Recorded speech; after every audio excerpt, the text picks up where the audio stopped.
오늘 이 역사적인 날 첫 모임을 기념해서 저희가 부산의 총괄 건축가 제도 2년을 좀 돌아보는 시간을 먼저 한번 가져보자. 그런 어떤 여러 의견에 의해서 이제 그런 행사를 먼저 갖도록 했는데요. 지금 참 낯섭니다. 왜냐하면 우리가 줌회의를 처음 해보는 거지 않습니까? 네, 그래서 파울링도 지금 나오고 있고 그렇기는 하지만 네, 이렇게 그래도 얼굴을 보고 행사를 하게 된 것 자체가 너무 감사한 일이라고 생각을 하고요. 그리고 김희천 선생님께서 지금 거의 2년간 총괄 건축가를 하시고 지금은 2월까지 이렇게 마무리를 하시고 부산시는 현재 총괄 건축가가 부재하는 상황이기도 합니다. 그런데 이런 거에 대해서 우리가 한번 논의하고 넘어가 봐야 되고 그동안 무엇을 했고 앞으로는 무엇을 할 건지를 이야기하는 공론의 장이 행정적으로나 아니면 지역사회 언론에서도 큰 관심을 못 받고 있는 것 같고요. 그래서 우리라도 좀 같이 생각을 모아서 얘기를 하는 자리가 꼭 필요하다. 그래서 시작된 행사입니다. 그래서 오늘 행사의 날짜는 우선 김기수 교수님께서 준비하신 내용으로 이렇게 하고 그 다음에 김인천 선생님이 이어서 말씀을 하시고 그리고 안영대 소장님과 이상원 소장님께서 토론을 진행하는 것으로 하겠습니다. 그리고 오늘 첫 행사이니만큼 우리 포럼비 회장님의 얘기를 잠시 듣고 공식 행사. 줌하고 연결돼 있어가지고 제가 그냥 앉아서 인사드리겠습니다. 예, 반갑습니다. 도시건축 포럼비 회장을 맡고 있는 김승남이라고 합니다. 네. 원래 작년에 회장이었거든요. 근데 코로나 사태 때문에 1년 유임하게 됐습니다. 그래서 올해 첫 모임을 가지게 됐고요. 코로나 사태가 참 국가적으로 참 위기이긴 하지만 그거 핑계대고 사실은 도시건축에 대한 많은 이야기들을 저희가 못한 것 같아요. 그래서 올해는 이런 이야기들부터 시작하려고 합니다. 대단히 전문적이거나 또는 의미 있는 모임이 아니어도 작지만 우리의 의견들을 내어놓고 서로 어떤 생각을 가지고 있는지를 나눌 때 도시건축에 의미 있는 모임들이 이어져 갈 거라고 생각합니다. 그래서 오늘은 총괄건축가 제도에 대해서 그리고 다음에는 부산시장님이 바뀌는데 부산시장님께 도시건축가로서 드리는 제안, 세 번째는 북한 재개발 사업에 대해서 그리고 공공건축 관련해서 사실은 건축사협회가 지금 3개째 출범을 하려고 하고 있습니다. 대한건축사협회, 세건축사협회, 그다음에 한국건축사협회 이런 내용에 대해서 그리고 5번째는 아이들을 위한 학교 시설이 건축이 제대로 되고 있는가에 관한 것 그리고 마지막으로는 부산에서 산다는 것, 주거에 관한 문제들을 다루려고 합니다. 이런 이야기들을 매달마다 허심탄회하게 진행할 예정이고요. 코로나 때문에 만약에 모이지 못하더라도 저희가 오늘처럼 줌으로 이렇게 진행할 예정이니 많은 분들께서 참석해 주시고 그리고 함께 이야기하는 뜻깊은 시간을 가졌으면 합니다. 예, 오늘 모처럼 처음 있는 줌 행사라 되게 낯설지는 모르지만 그래도 저희가 새로운 시도입니다. 열심히 좋은 시간이 되기를 바라면서 김기수 교수님께 발제를 부탁드립니다. 예, 안녕하십니까. 예, 저는 동아대학교 건축학과 김기수 교수입니다. 예, 오늘 제가 말씀드릴 부산시 민간 전문가 제도에 대한 얘기를 총 4가지 차트로 좀 이렇게 정리해서 설명을 드리겠습니다. 현재 진행되고 있는 민간 건축가 제도에 대한 전반적인 내용, 아마 이 내용은 국건위 자료를 통해서 회장님이 일단 공유를 먼저 하신 걸로 알고 있고요. 여기서 좀 저희들이 같이 공유하고 알아야 될 부분들만 좀 제가 몇 가지 말씀을 드리고요. 이어서 서울시에서 지금 행하고 있는 총괄 공공건축가 제도에 대한 설명, 그리고 저희 부산시에서 2년 전부터 해왔던 총괄 건축가 제도에 대한 내용들 말씀을 드리겠습니다. 끝으로 총괄 건축가와 공공건축가 제도가 지금 현재 변화를 준비를 하고 있는데 그 변화에 대한 내용들을 같이 조금 설명드리도록 하겠습니다. 민간건축가 제도가 만들어졌던 가장 큰 이유들은 이게 이제 어떻게 보면 우리나라의 크게 나누면 민간 건축 그리고 공공 건축 두 개로 나눌 수 있을 것 같은데 이 공공 건축에 대한 부분들을 어떻게 보면은 좀 질적인 수준과 아니면은 이 관련된 어떤 이 그 프로세스에 대한 것들을 좀 체계적으로 정비를 할 필요가 있지 않은가. 더군다나 많은 예산이 국가 예산이 공공건축에 투여되고 있음에도 불구하고 좋은 어떤 이 공공건축을 생산하고 있지 못하다는 것들에 대한 이 지적이 많았습니다. 그래서 이러한 내용들을 어떻게 보면은 이 민간 건축가 민간 이 전문가 제도를 활용을 해서 이런 부분에 대한 것들을 좀 어떻게 보면은 개선을 해보자라는 이 취지가 있었습니다. 이 민간 건축자 제도에 대한 어떤 필요성에 대해서는 조금 말씀을 드렸습니다만은 공공건축 사업 추진에 있어서 많은 문제점이 있다는 점을 인식을 하고 공공건축에 대한 기획 단계 그리고 설계 발주에 대한 문제 그리고 시공 단계에서 품질 확보 그리고 이후에 유지 관리에 이르기까지 전반적인 어떤 공공건축에 있는 이 업무에 대한 부분들을 민간 전문가를 어떻게 보면 이런 제도에 참여시켜서 행정 조직이 지원하는 어떤 협력적인 어떤 관계들의 이 구축이 필요하다 이렇게 아마 그 진행 출발점이 있었던 것 같습니다. 그래서 여기에서 나오는 이러한 부분들을 기획, 발주, 설계 및 시공 그리고 유지 관리에 대한 부분들을 총괄 건축가 그리고 공공 건축가라고 하는 민간 전문가 제도를 통해서 개선을 해보자라는 취지였습니다. 특히 건축기본법이 제정되고 이 제정에 의해서 민간 전문가 제도가 도입이 되었습니다. 뿐만 아니라 건축서비스산업진흥원이 공공건축이 있어서의 기획, 기획, 그리고 사업, 이러한 이러한 내용에 내용에 대한 부분들 뿐만 아니라 국가 및 지역의 공공건축 지원센터의 설립에 이르기까지 어떻게 보면 어떻게 보면 같은 이러한 요건들을 다 갖추게 되었다라고 말씀드렸습니다. 지금 보시는 것들이 이 민간 건축가 그리고 공공 건축가에 대한 부분들인데요. 조금 전에 설명드렸던 부분들이 이제 민간 건축가에 대한 부분과 함께 총괄 건축가, 공공 건축가 제도라면은 2005년도 도시재정비 촉진을 위한 특별법이 제정되면서 총괄 계획가라는 어떤 개념에 의해서 민간 전문가들이 폭넓게 이러한 업무에 참여하게 되었습니다.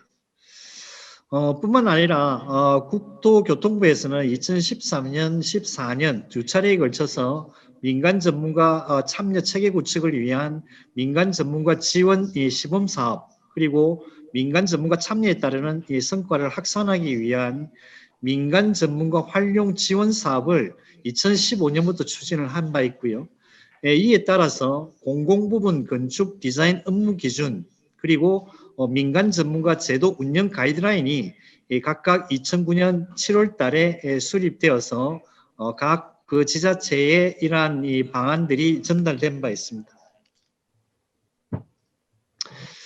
따라서 이러한 것들을 체계화해서 공공건축 사업 절차에 대한 예시 그리고 거기에 따르는 건축 계획 및 설계 발주 운영 절차에 대한 것들을 표준화한 바 있고요.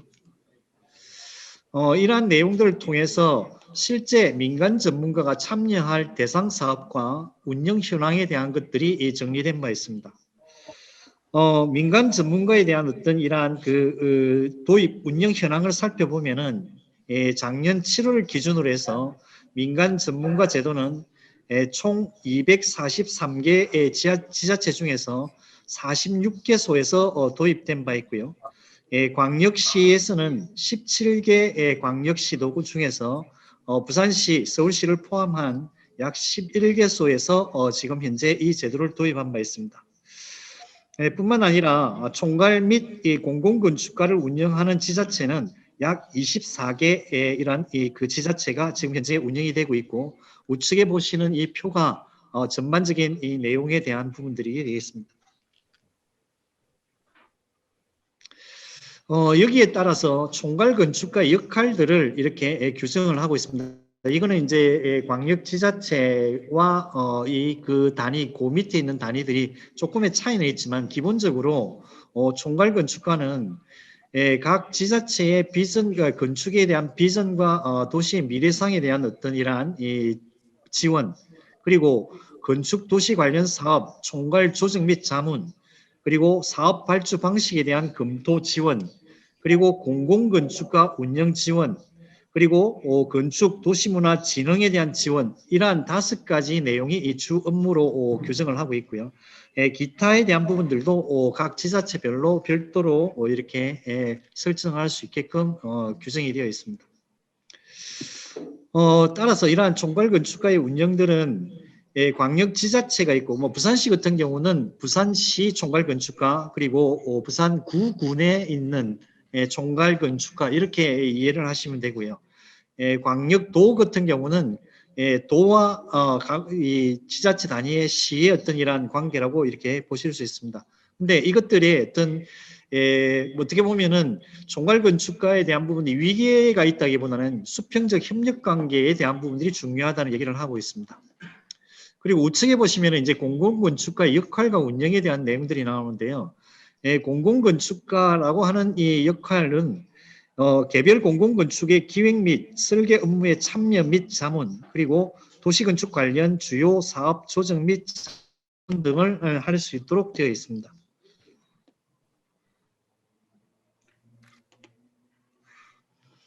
지금 공공건축에서 이러한 제도를 도입하는 데 있어서 이렇게 어떻게 보면은 프로세스를 갖다 이렇게 얘기를 하고 있습니다.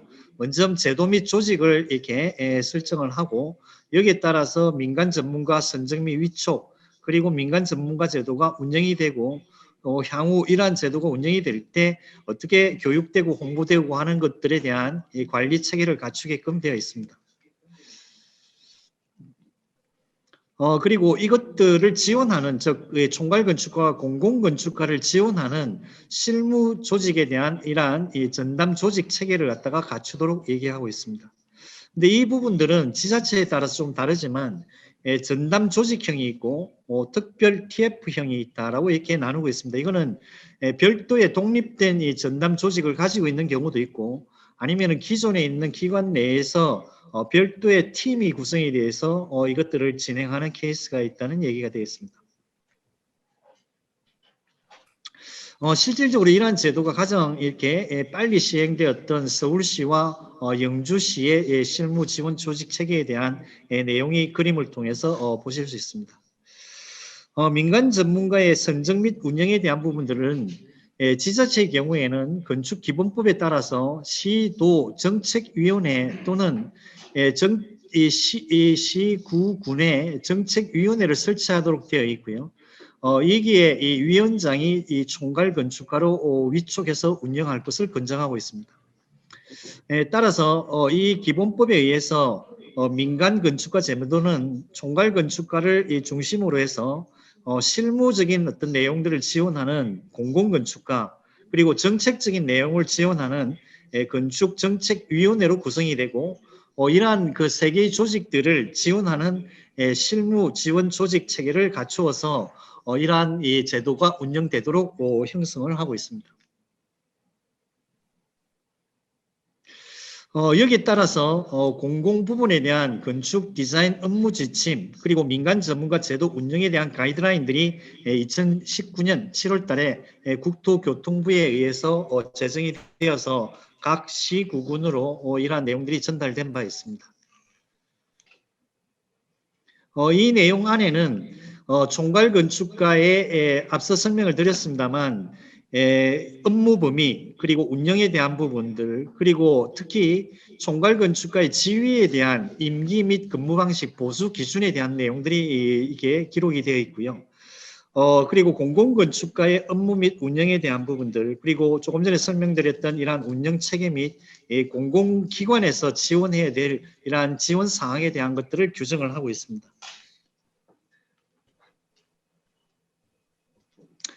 조금 전에 설명드린 바와 마찬가지 그런 내용들이 있고요. 거기에 따르는 어떻게 보면 운영 및 보수 기준 이런 것들이 국토부에서 정리를 해서 지침이 이렇게 하달된 바 있습니다.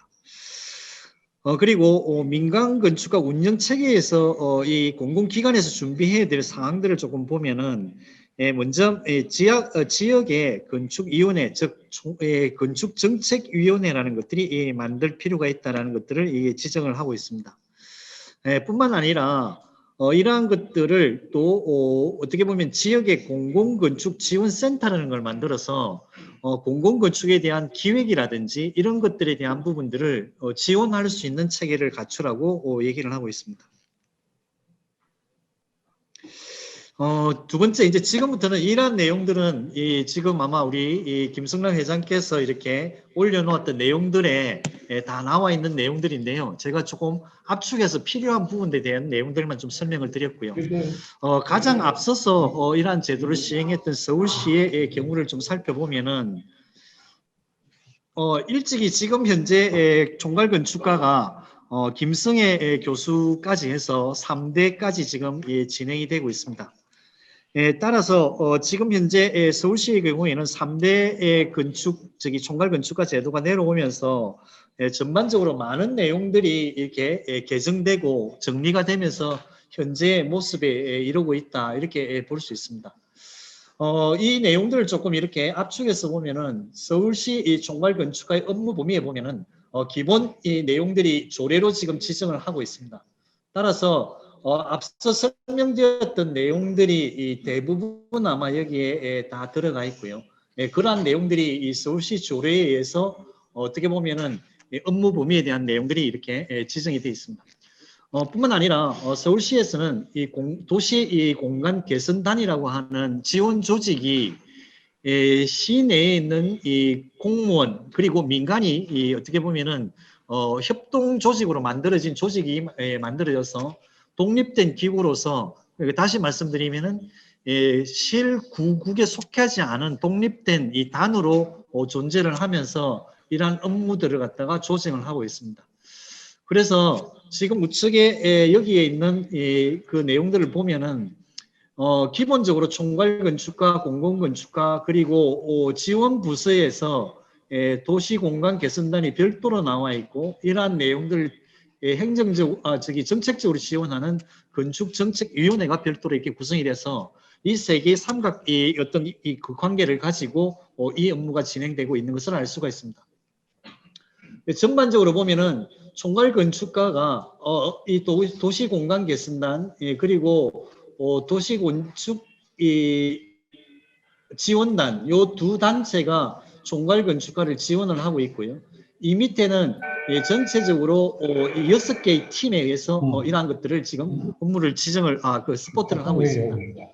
그 내용들을 보면은 건축 기본 계획의 수립, 정책위원회 그리고 공공건축가, 공공건축 발주제도 이러한 앞서 지침에서 이렇게 하달됐던 많은 내용들이 들어가 있고요. 좀 특이한 사항들은 이 서울시 도시건축 비엔날레라든지 그리고 서울 도시건축센터라든지 이러한 부분들을 이르기까지 전반적인 것들이 모두 이 범위 내에서 지금 진행이 되고 있다라고 말씀을 드릴 수 있습니다.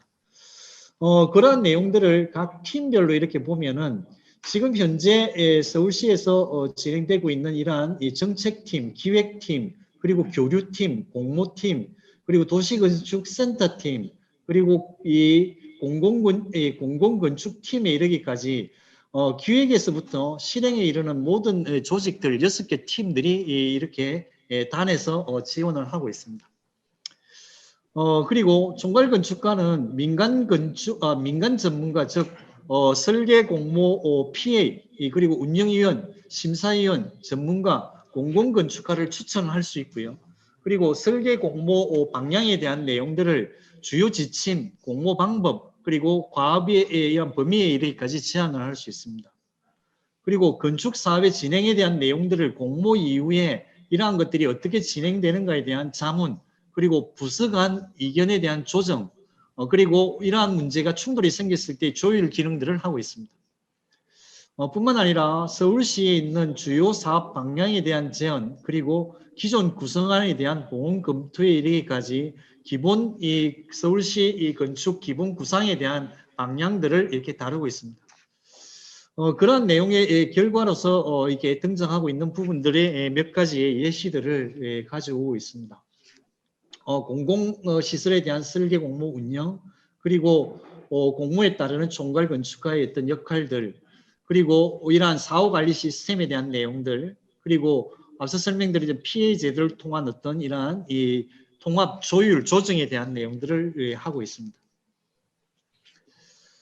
그러한 부분에 대한 이 각자의 선정 기준에 대한 설계 공모의 전문성, 공정성, 그리고 이러한 것들을 일관성을 유지하기 위해서 공공건축 관리자에 대한 이 피해를 선정을 해서 위촉을 하고 그러한 것들이 이 설계 공모 제도를 통해서 이렇게 진행이 되도록 최근에 이년간 이러한 어떤 이 자문에 대한 부분들이 총 64건이 있었다고 얘기하는데 기획 방향에 대한 거, 그리고 통합 계획에 대한 거, 전문가 추천에 대한 것들이 2년간 이러한 활동들이 있었다고 합니다.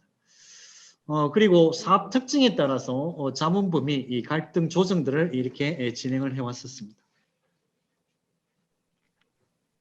자, 그러면 이제부터는 부산시에 대한 내용들을 조금 이렇게 설명을 하겠습니다. 이게 앞서 국건위에서 얘기했던 부분, 그리고 서울시에서 하고 있는 부분, 그리고 부산시가 2년 동안 해왔던 부분들을 잠깐 설명을 드리면은 마찬가지로 이러한 어떤 제도를 도입하기 위해서 지금 보시는 이 서류들은 부산시에서 총괄건축가 제도를 도입하기 위한 기획 내용들이었습니다.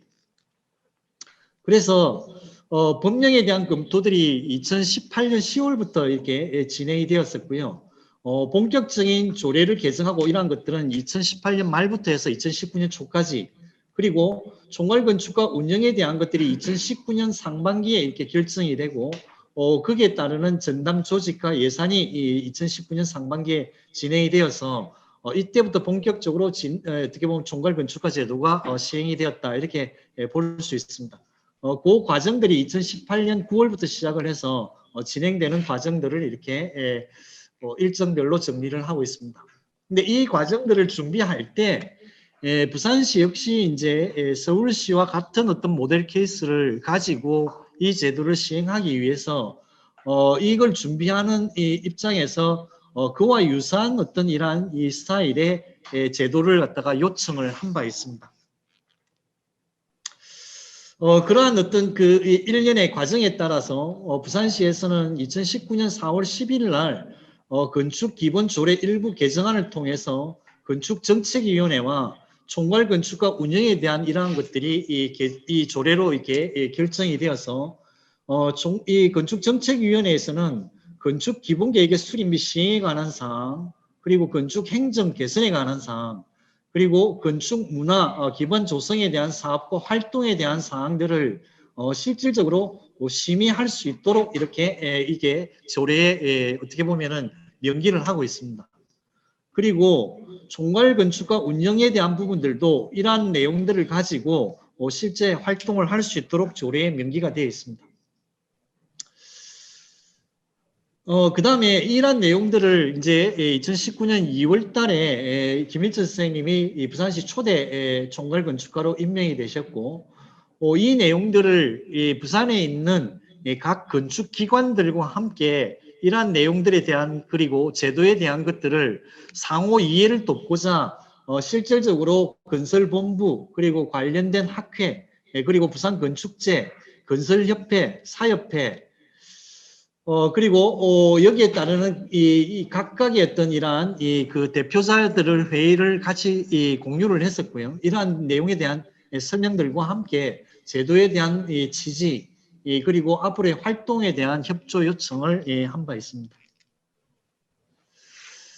여기에 따라서 부산시에서는 그러한 조례를 토대로 해서 부산시 건축정책위원회 및 민간 전문가 운영 기준안이라는 것들을 만들어서 자체적으로 이 안들에 의해서 실제 행위가 일어날 수 있도록 되어 있습니다. 따라서 앞서 설명드린 바와 마찬가지로 건축정책위원회에서는 3가지 심의사항과 더불어서 구체적으로는 8개의 사항에 대한 부분들을 자체적으로 심의하고자 이렇게 가이드라인을 만든 바 있습니다. 그리고 분과에 있어서도 정책 수립 분과와 정책 실효 분과로 나누어서 각각의 이러한 내용들이 구체적으로 부산시에서 어떻게 활동할 것인가에 대한 내용들을 이렇게 정리한 바 있습니다. 그리고 총괄건축과 운영에 대한 부분들을 정리했었고요. 공공건축가에 대한 운영 지침에 대한 부분들도 이 운영 지침을 통해서 정리가 다 된 적이 있습니다. 그리고 그러한 부분들에 대한 것들을 요약해서 정리해서 실질적으로 이 기준이 만들어지고 정책위원회에서 보고가 되고 난 다음에 실행되도록 이렇게 정리를 하였습니다. 그런 어떤 결과를 통해서 실제 부산시의 경우에는 서울시 같은 경우에는 이 공간 개선단이 별도의 조직, 즉 이 실과 국이라고 하는 이 체계에 들어가 있지 않고 별도의 조직으로 나와 있습니다만 부산시 같은 경우는 건축주택국 내에 총괄건축기획과라는 것들이 있고요. 이 안에서 지금 총괄건축가 제도를 이렇게 아까 이제 행정적인 지원을 해왔었습니다. 근데 제가 이제 도시계획실이나 미래산업국이나 이렇게 표시해 놨던 것들은 실제 저희들이 이걸 준비할 때 서울시 같은 경우에는 제2행정부시장 밑에 이런 도시의 어떤 물리적인 공간을 다루는 모든 부서들이 실질적으로 동간개선단에서 같이 이렇게 협업하면서 이 사업들을 어떻게 보면은 조율할 수 있는 기능이 있었습니다. 근데 부산시 같은 경우에는 건축주택국 내에 과에서 이 일을 하다 보니까 이 과가 부산시의 국들을 이렇게 같이 조율할 수 있는 기능을 갖지 못했다는 이러한 점들이 좀 있었습니다. 그래서 그러한 부분들에 대한 것들이 계속 어떻게 보면은 이 초대 총괄건축가 제도를 운영하는 데 있어서 많은 어떤 이런 갈등적인 요인들이 좀 발생했었습니다. 지금부터 이제 김인철 이제 초대 총괄건축가께서 2월 달에 위촉이 되셔서 실질적인 활동을 했었고요. 조금 전 설명드린 것과 마찬가지로 4월 달에 기본 조례, 그리고 5월 달에 운영 지침, 그리고 5월 달에 건축정책위원회가 정비가 되었고요. 여기에 따라서 총괄건축기획과가 7월 달에 조직이 개편됐습니다. 아까 제가 설명드렸던 그러한 내용들이었고요. 그게 2021년 2월 달까지 2년간 이러한 이 체계를 가지고 활동을 해왔습니다. 전반적인 내용을 보시면은 이 2019년도에 이 사업에 대한 어떤 자문 26건, 이 주로 어떻게 보면 2019년도에는 자문에 대한 내용들이 이 총괄건축가의 대부분의 역할이었다라고 이렇게 볼 수 있을 것 같습니다.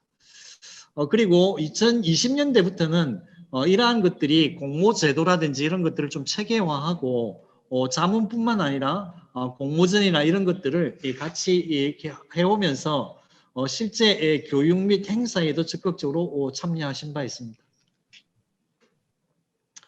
거기에 대한 내용들이 참고 자료로 이렇게 되어 있었고요.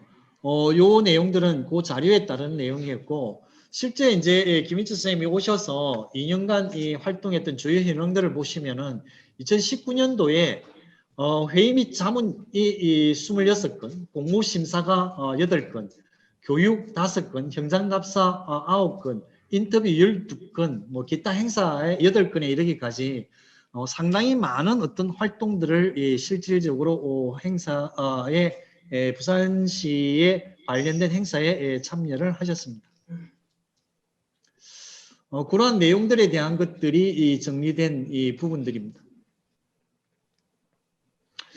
이러한 내용들을 부산시에서 실제 하면서 요 내용에 대한 부분들은 앞서 이제 2019년 8월 달에 실질적으로 이 제도와 더불어서 총괄건축가께서는 이 주무부서인 국장이 민간인으로 좀 이렇게 선임이 되었으면 좋겠다는 의견들을 제시한 바 있고요.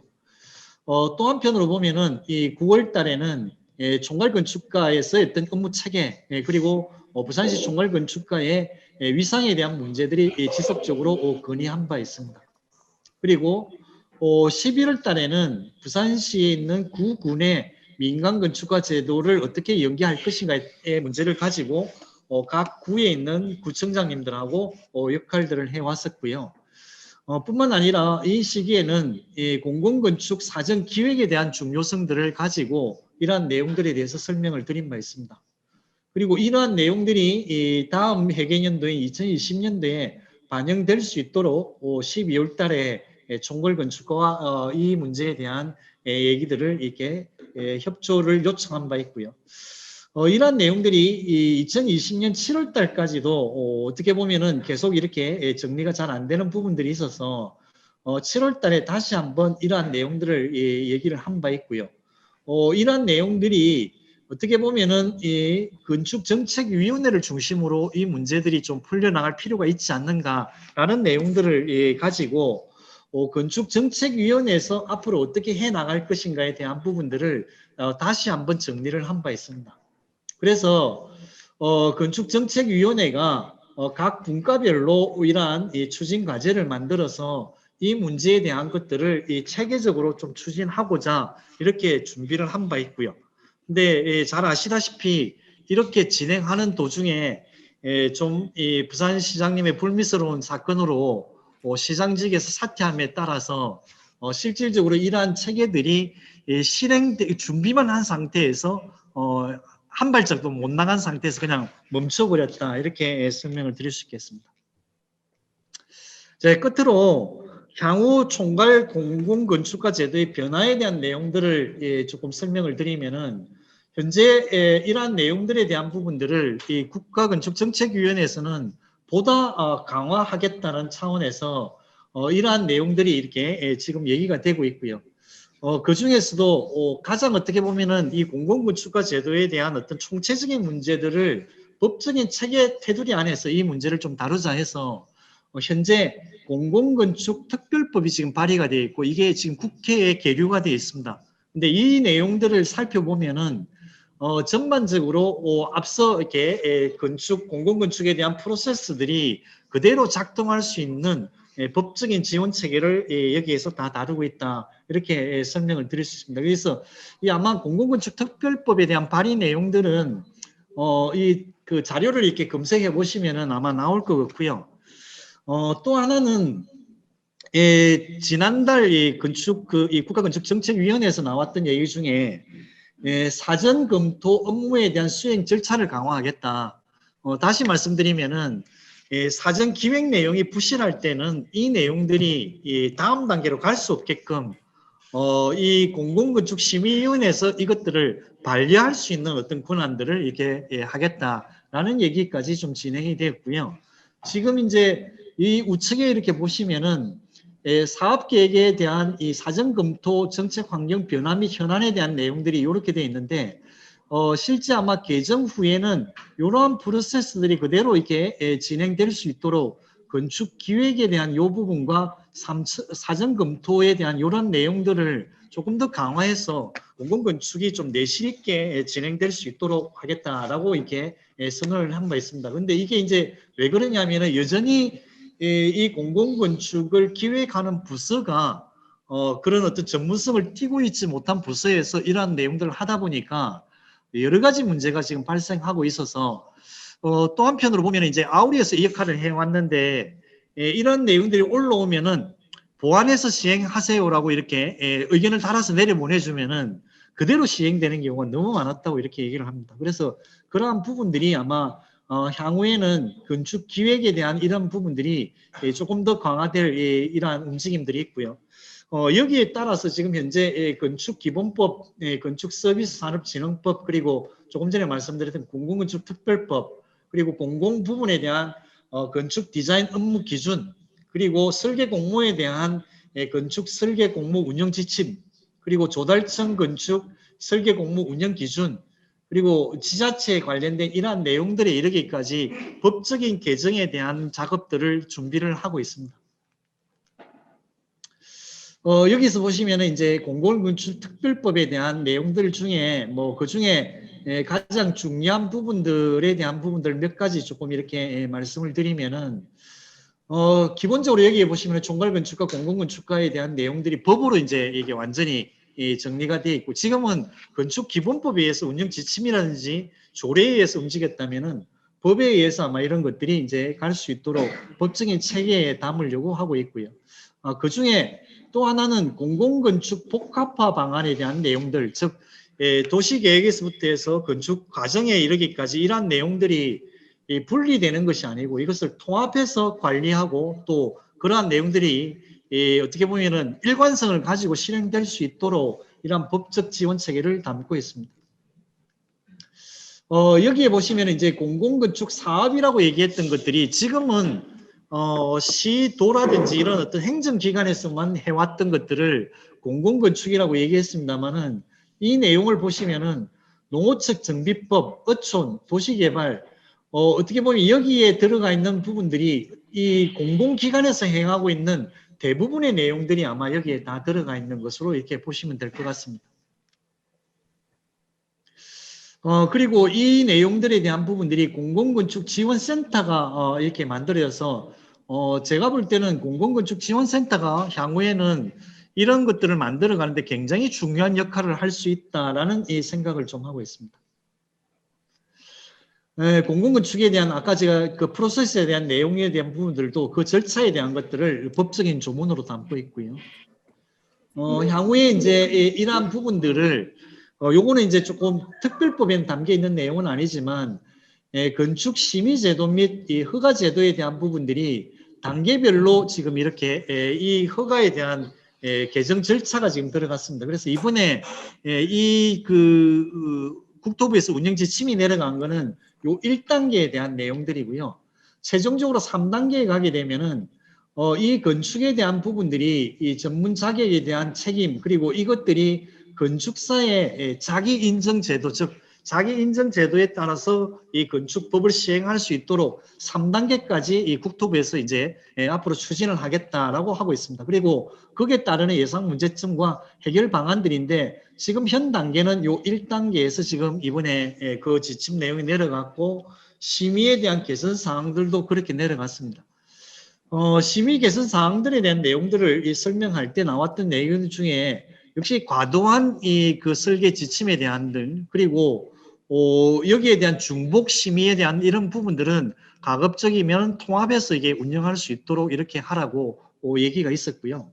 그 다음에 이 건축 허가 제도에 대한 부분들도 가장 기본적인 내용들이 지금까지는 건축 허가 단계에서 모든 심의를 마치고 여기에 따르는 구조, 설비, 뭐 어떻게 보면 전기에 이르기까지 모든 것들이 허가 사항에서 관리가 되었다면은 이 지금 바뀐 제도에 의하면은 허가 때는 말 그대로 건축 계획상의 문제들만 다루고 그 다음에 이게 착공이 들어가기 전 단계에서 심의와 이 기술적인 문제를 다루면 된다는 쪽으로 이게 전체적인 인허가 제도가 바뀌어 나가는 단계다 이렇게 얘기를 드릴 수 있을 것 같습니다. 이런 그 과정들 속에서 지금 현재 조금 전에 사회자께서도 말씀이 계셨습니다만은 부산시 같은 경우에는 지금 현재 2월 달에 김인철 선생님이 임기가 2년 만료를 했었고요. 만료되는 과정에서 연장 내지는 자기의 어떤 이러한 그 뭐랄까 연속성을 가져가기 위해서 이 제도가 좀 필요하다라고 이렇게 말씀을 드려서 부산시의 고위직의 어떤 판단들을 기다렸습니다만 결국에는 2월 달에 임기 만료 통보를 받았고요.